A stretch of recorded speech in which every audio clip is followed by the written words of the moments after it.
Welcome to the special election update. It's a quick roundup of the day's voting patterns, the highs and the lows, as we bring you extensive coverage here at the SABC. My name is Bongani Bingwa, and it's great to be with you. Now, of course, you know over 770,000 special voters were scheduled to start voting today.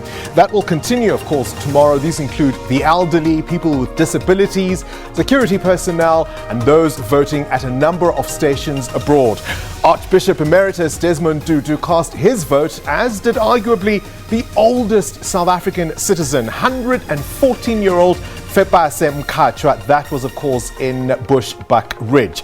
Now, election week, of course, has officially kicked off. Then the IEC has been hands-on today, ensuring that more than these 700,000 voters who applied for special votes make their mark. And, of course, the special votes, as I say, do include the elderly, those who are pregnant, for example, and that will continue tomorrow. Electoral officers will visit hundreds of homes over the next 2 days. On Wednesday, the main voting day, all voting stations will open at 7 in the morning. They'll close at 9 p.m. Meanwhile, South Africans living abroad have already cast their votes. A record 48 political parties are contesting the 2019 national and provincial election. That's 19 more than 2014. And a famous South African was among those on the special vote list. That's, of course, Archbishop Emeritus Desmond Tutu and his wife Leah. They cast their special votes at their Cape Town home this morning. IEC officials say the pair was in a jovial mood when they voted. There to capture the moment, escorted by police, electoral officials arrived shortly before 10 this morning and made sure the couple made their mark away from the prying eyes of the media. Using a walking stick, Tutu emerged from his house about 20 minutes later. Thank you for coming. Thank you very, very much. Thank you for coming. IEC officials say Tutu was jovial as usual. The Arch and his wife received us very warmly. They were upbeat about the elections. We went through the whole process with him, told him what's going to happen exactly from giving his ID to us. And he then went and made his mark. We left him actually to have some privacy, made his mark, and we just came back inside again. Did take a bit of time. 87-year-old Tutu spent 2 weeks in hospital last year. Archbishop Emeritus Desmond Tutu retired from public life in October 2010, and true to that decision, he did not make any statement to the media except to say thank you for coming. Ulelani Philip, SABC News, Cape Town. Well, the city of Johannesburg says it's ready for election day. Law enforcement officers will be out in their numbers as the country goes to the polls on Wednesday. Senior ranking officials have also been appointed with women in the forefront. Members of various security personnel departments made their mark today as part of the special vote. SABC News reporter Nozintombi Mia was there and spoke to the Metro Police Chief.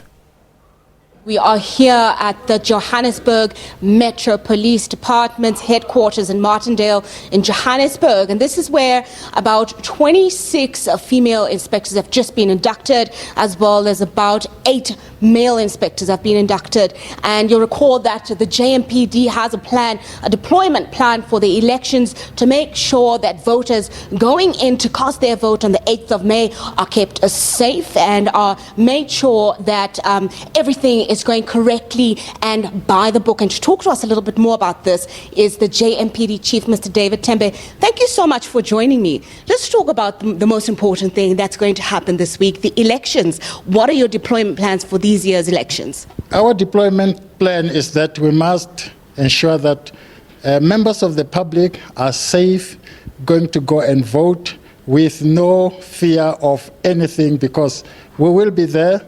As you can see that I've already now appointed inspectors, superintendent. They are charged, they are more motivated, they are going out there to lead.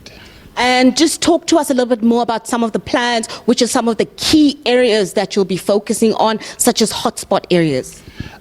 When we are not working alone as JMPD, we work with SABC. We'll be at national Jock Center, yes, and then Prof Jock, whereby we'll be able to work hand in hand with SAPS. Remember, SAPS is the mother body. They are in charge and we're there to support them. But at our own too, we have to do our part. And what kind of activities will the JMPD be making sure that they're responsible for? I will be responsible, take for an example, at SABC Center. JMPD will be there, especially the leadership will be there because it is where there will be the counting and to ensure that the ballot papers, when we escort them, are escorted safely to their destination. There won't be any trouble whatsoever where JMPD is concerned. All right, so that's great news for the 8th of May. And further great news for your staff. You've inducted new senior management, 26 women and 8 men in inspector positions. Just tell us a little bit more about that. Yeah, there was a march last year on a Women's Day, and I committed the city and myself that we are going to do something with regard to equity. Because right now, we've got only one or if not 2 directors at JMPD. But there are a lot of women who can do the job. Now we have to ensure that they are there and serve the community on par with men. And why was there a need to promote the men and the women that you've promoted today? This have shown in the interview, not only interview, because in most cases, I go out and work with them. So I know some of them, not all of them, but I'm proud of them because they've shown their leadership out there with their counterpart. All right, thank you very much. That's the JMPD Chief, Mr. David Temba, just giving us a bit more insight about the deployment plans that are anticipated on the 8th of May when South Africans go out and cast their vote. Right, you're watching our special elections update here on the SABC. My name is Bongani Bengwa. The IEC, of course, has been lauded internationally for conducting smooth elections. After all, this is our 6th bite at the cherry.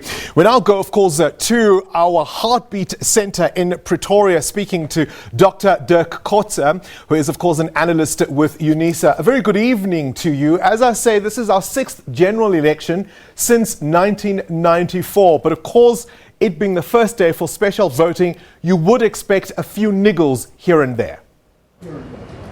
Yes, we can expect that. I think it's used by the IEC in order, almost like a dress rehearsal for Wednesday. So from that point of view, maybe they would have opened late, or some of the electronics. Normally there's a problem with the handheld gadgets that they are using in order to identify the voters. But in general, we haven't heard any really serious problems at the moment. There was this one situation about ballot boxes that were found that were not in there where they were supposed to be. But I think we will, by the end of later tonight, we will possibly heard, for example, what was the voter turnout. It's going to give us a very sort of good look preview in terms of what will be, what can we expect for Wednesday. Participating more than the last time. Just talk me through what must be a logistical challenge for the IEC to pull all of this together. Yes, what is different from what will be on Wednesday is that the IEC will have to move to some of the, for example, old age homes, to some of the hospitals, as well as then also be at the voting stations for those persons who are not immobile and can move to voting stations. So it is certainly quite a logistical challenge for the IEC, but it's not the numbers of Wednesday. It's only a maximum of about 700,000 out of the 27 million that have registered. So in the end, it's very much a dress rehearsal, and I think the officials from the IEC can get to get used to the procedure that they have to follow. As I was saying earlier, we've got 19 more parties than participated in this electoral process at the last general election. That doesn't necessarily become a nightmare for IEC officials, does it? Well, I think we have had yesterday some discussions about this. The first change will be is that the ballot paper will be much bigger than the one of the previous election in 2014, when there were 29 parties at on the national ballot. But where there will be seriously a different situation is when it comes to the party representatives, because now at every voting station where there's a national vote, there must be at least 48 representatives. There can actually be more. So from a logistical point of view, at the very local level, and that's the voting stations, the situation is going to be quite different. When it comes to the counting at the end after Wednesday's voting, that can also have an impact on it. Because after the voting has been concluded, then the party representatives must again sign off the results, which means that it is now more than double that of what or almost double what we have had in 2014, as well as the transport of the conveying the results to the different centers of the IEC and ultimately here to the national center. So there are some logistical implications of it that the public won't necessarily see. All right, as we wrap up then our conversation, I think it's important because we cannot emphasize this enough, the idea that if people for whatever reason happen to not be near their voting station where they registered, they'll be able to vote provincially if it's still within the province, and of course wherever they are in the country, they'll still do so nationally.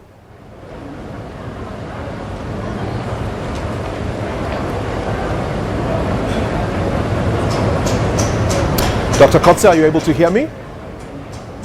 No, it was breaking up. I couldn't follow you. I wanted to emphasize just that point, that if people for whatever reason, emergency or logistical reasons, cannot vote at their registered polling station, they can still vote provincially if they vote at another station within the province, and of course they can do so nationally anywhere in the country.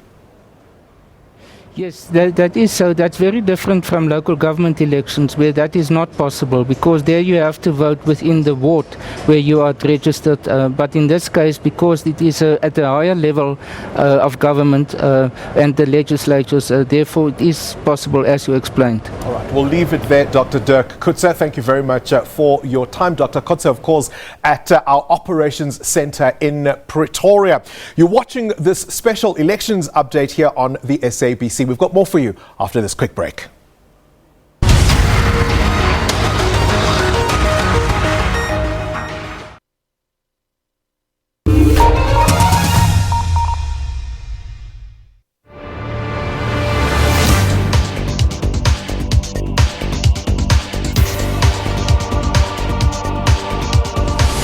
Did you know the big hole digging started in 1871 and ended on the 14th August 1914? The hole produced 2,722 kgs of diamonds. However, one diamond as huge as 490 carat of stone found in the open prior 1868 gave them the interest to dig. Extracted from 22.5 million tons of soil. Today, the hole sits at a breathtaking 214 meters deep. Kimberley Big Hole attracts tourists from all over the world, taking a vintage tram past the city, then cycling around the Big Hole.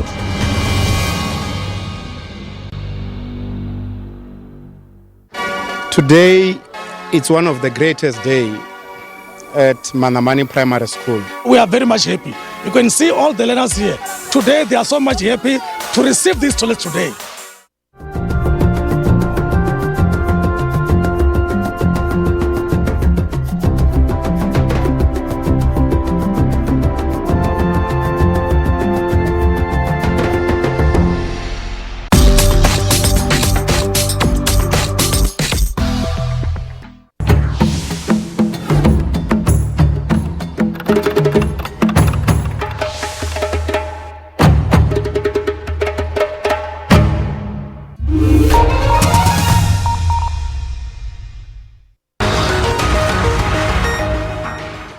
All right, you're watching our special coverage here at the SABC of SA Decides 2019. Let's go straight now to the IEC Results Operations Centre, where the IEC Vice Chair is standing by with an overview of today's proceedings around the country. Data Teritzelane, good evening to you. Welcome to our special elections coverage here at the SABC. I mean, overall, this is a kind of dress rehearsal for what's going to happen, certainly on Wednesday and even tomorrow. Absolutely. The special votes are, of course, important for two reasons. Firstly, that it provides the election management body with an opportunity to test its system and to see how it is likely to be on the day of the elections. And the second aspect is that it does enable those voters who on the day of the elections would not be able to be at the voting station. Right, so logistically, have things gone smoothly? We heard, of course, a worrying report about ballot boxes found dumped in an area where they were obviously not supposed to be. That's perhaps been some of the most concerning news we've received today.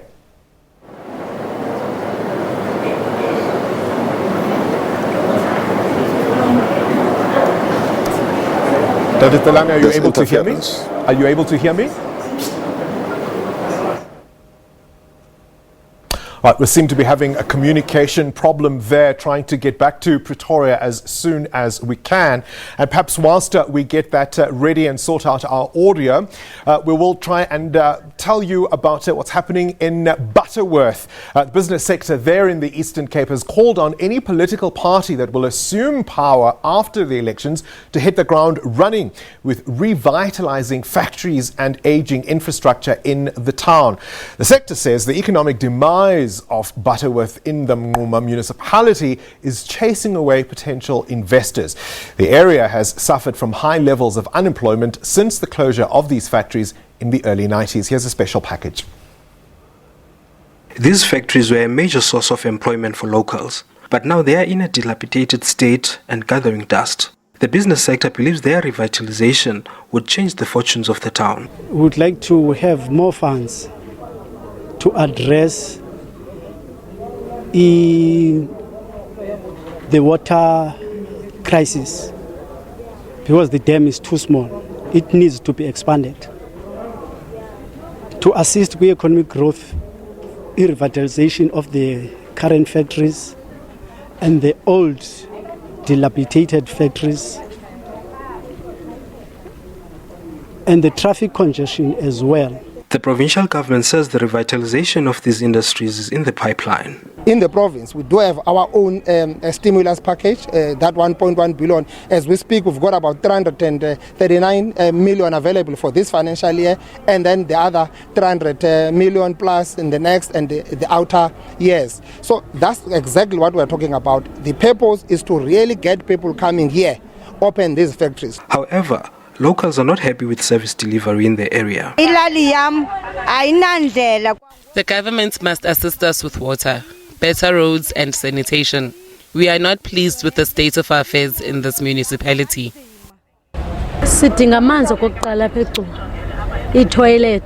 The roads are horrible. We go for days without water at times. The area has suffered from political instability since the late 1990s. The ANC has since intervened by changing municipal leadership. The business sector says they expect the upcoming leadership at provincial level to treat development in the town as urgent business. Yanga Funani, SABC News in Butterworth.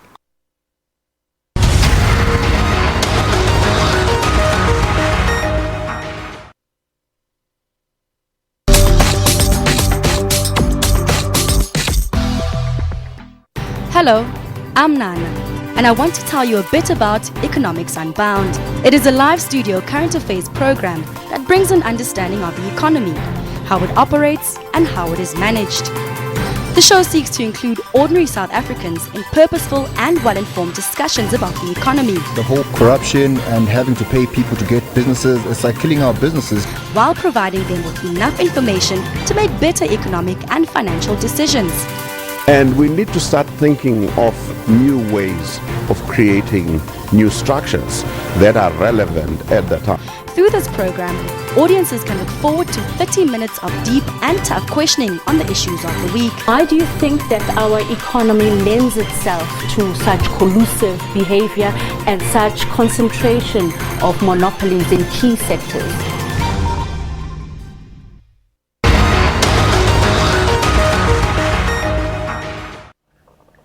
All right, you're watching the SABC's special elections coverage. We go back now to the IEC Results Operations Centre for an overview of today's proceedings around the country. We're joined by the former Vice Chair of the IEC, Terry Tselane.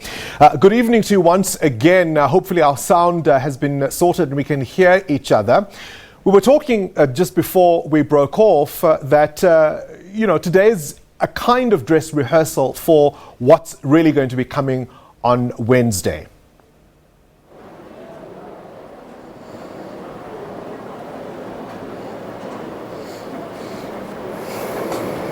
All right, we seem to not have the sound sorted out there for you.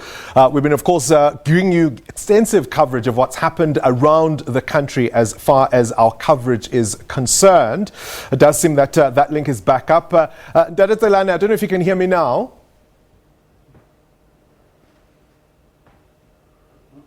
All right, we don't seem to be succeeding there. I mean, I suppose these niggles will continue, of course, in terms of what we have seen today. The IEC is experiencing its difficulties, and certainly communications, it being the modern era, is certainly going to be a challenge for us as well. But we'll pick it up and we'll sort it out for you. Now, the IEC in Limpopo says the robbery of a polling station in Giyani is now a matter in the hands of the police. This was after ballot boxes there were forcefully taken from IEC officials in Giyani. Indeed, we have zero tolerance on this kind of behavior. This is against our laws. And indeed, they have disrupted a smooth process of special voting today. We had to close that station. Right, we do apologize for the poor sound quality in that audio. Meanwhile, there's uncertainty over whether voting will proceed peacefully in Tsaneng village in the Northwest Province. This is after special votes were disrupted by residents there who've embarked on a protest demanding better services.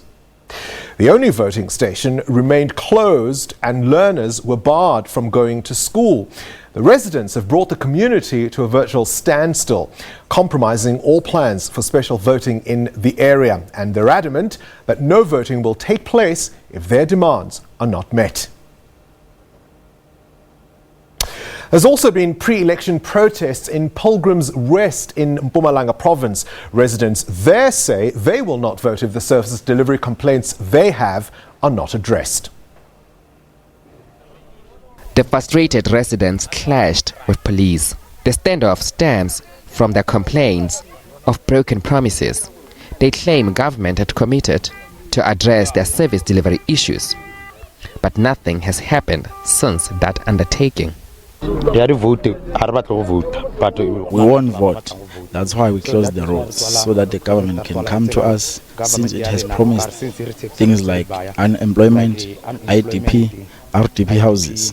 It has been 25 years and we have not seen anything. Last year in May, they promised that in 10 months land and RDP will be given to us, but now it's 13 months. But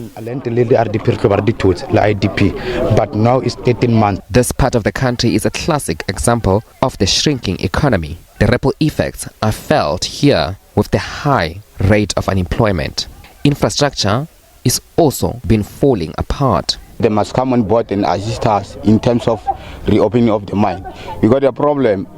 In every 10 people around here in town, 3 people are employed and 7 are unemployed. Now we got a high rate of unemployment. Today's protest has put everything at a standstill in this community, including the disruption of schooling. Police will remain on high alert to ensure the build-up to elections is uninterrupted. Dumana Machoho, SABC News, Pilgrim's Rest. Right now, 84,000 police officers have been deployed to deal with elections countrywide. The police minister, Begitele, says police are ready to protect the integrity of the electoral process. He was addressing a law enforcement parade in Cape Town ahead of the provincial police deployment. At least 5,000 officers will be deployed across that province. While the Western Cape is regarded as a low to medium risk province, a total of 41 stations have been identified, however, as being high risk.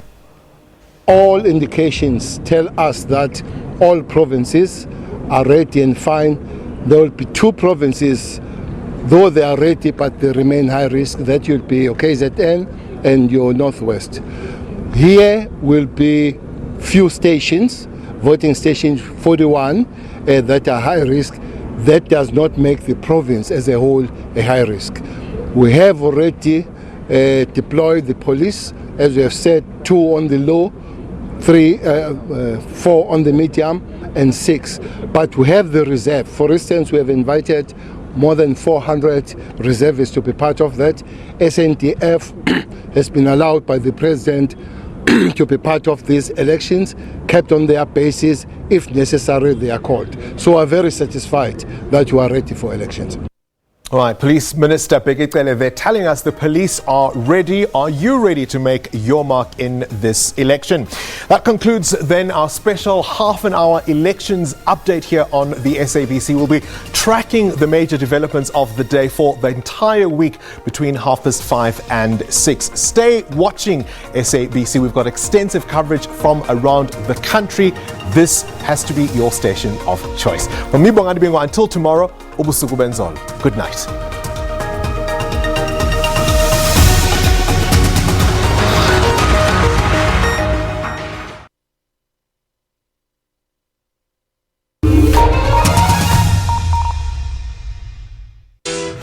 On Trains Travel, we bring you a full guide on all things lifestyle related. With so much to discover, we give you comprehensive reviews of places to visit, music, travel, and food. We also explore the arts, whether on or off stage. All this and more. Be sure to tune into Trends Travel Saturdays at 5:30 p.m.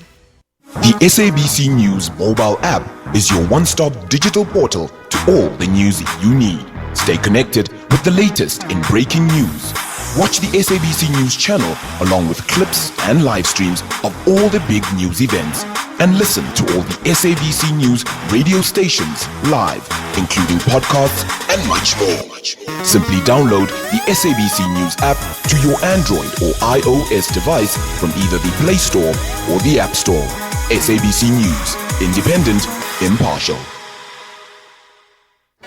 Today, it's